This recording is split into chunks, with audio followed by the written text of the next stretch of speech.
Imagina só, no coração do sertão do Ceará existe uma cidade fantasma e ela guarda um segredo bem bizarro.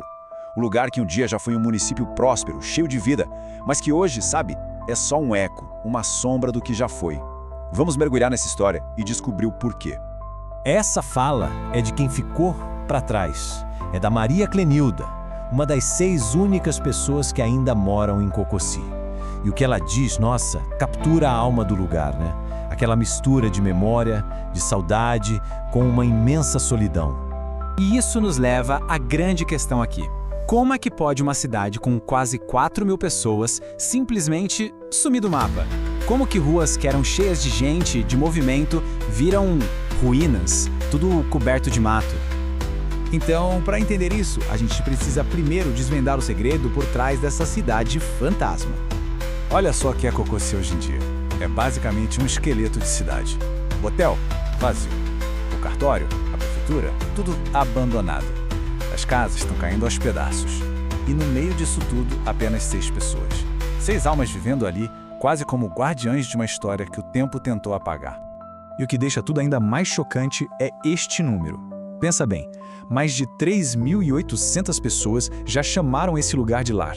A diferença entre o que Cocoroci já foi e o que ela é hoje é um abismo.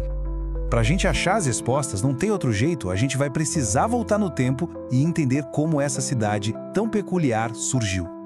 A história de Cocossi começa aqui, nesse sistema de sesmarias. O que era isso? Basicamente, lá no Brasil colônia, a coroa de Portugal dava uns pedaços gigantes de terra para alguém com a condição de que essa pessoa fizesse a terra produzir, geralmente com gado. E foi bem assim que a sementinha de Cocossi foi plantada. Essa linha do tempo aqui resume bem a história toda, a ascensão e a queda. Olha só, lá no comecinho dos anos 1700, chega a poderosa família Feitosa. Uns anos depois, em 1740, eles constroem a primeira igreja, que está lá de pé até hoje. Aí, dá um pulo para 1957, é o grande momento. A terra deles vira oficialmente um município, só que essa independência dura pouco, bem pouco. Chega a 1970 e pronto, o município é extinto por lei. Mas é justamente a criação desse município que revela a estrutura de poder bizarra que existia em Cocossi. Era, na prática, a cidade particular do prefeito. Pensa comigo, 90% de todo o terreno do município era da família Feitosa. Para você entrar na cidade, tinha que passar pela porteira da fazenda deles. Os 3 prefeitos que a cidade teve, adivinha? Todos da família Feitosa. E o mais incrível de tudo, a prefeitura e a Câmara de Vereadores foram construídas como se fosse um puxadinho da casa do chefão da família. E esse aqui é o nome por trás de tudo isso. Eufrásio Alves Feitosa. O patriarca, o dono das terras, foi ele quem armou tudo para a cidade virar município e, claro, ele mesmo se tornou o último prefeito. Ele era o dono e o governante, tudo na mesma pessoa. Mas como era de se esperar, um arranjo tão incomum assim não tinha como durar para sempre. E é aí que a gente chega no fim repentino da cidade. O ponto da virada foi esse aqui. O Tribunal de Contas da União, o TCU, usou uma expressão que foi demolidora. Chamou Cocossi de município de mentira. Essa foi a pá de cal, a condenação oficial que selou o destino do lugar.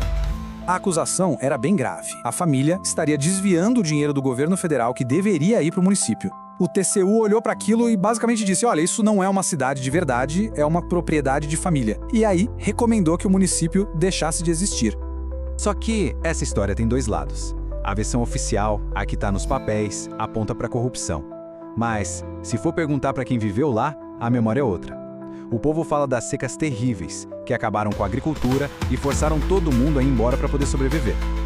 São 2 narrativas, a oficial e a do povo, que vivem juntas até hoje nas ruínas de Cocossi. E pode parecer que a história de Cocossi é uma coisa lá do passado, um caso isolado, né? Mas a verdade é que ela ecoa num problema muito, mas muito atual aqui no Brasil. Pra gente entender por que isso é tão relevante hoje, é só dar uma olhada de onde vem a grana que sustenta as cidades no Ceará. Olha isso, mais de 90% do dinheiro vem de repasses do Estado ou do governo federal. Menos de 10% é o que o próprio município consegue arrecadar por conta própria. E aí tá a conexão.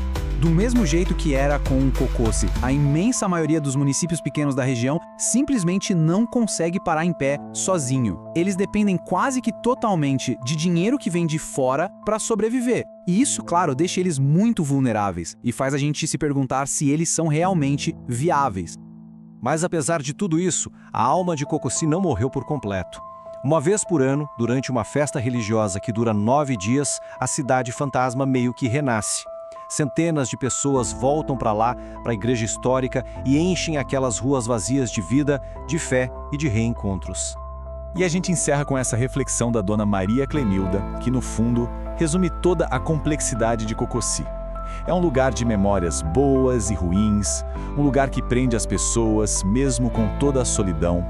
A pergunta que ela se faz: meu Deus, o que fico fazendo aqui nesse lugar? Essa pergunta fica ecoando, né? E faz a gente pensar sobre o que, no fim das contas, realmente define um lar.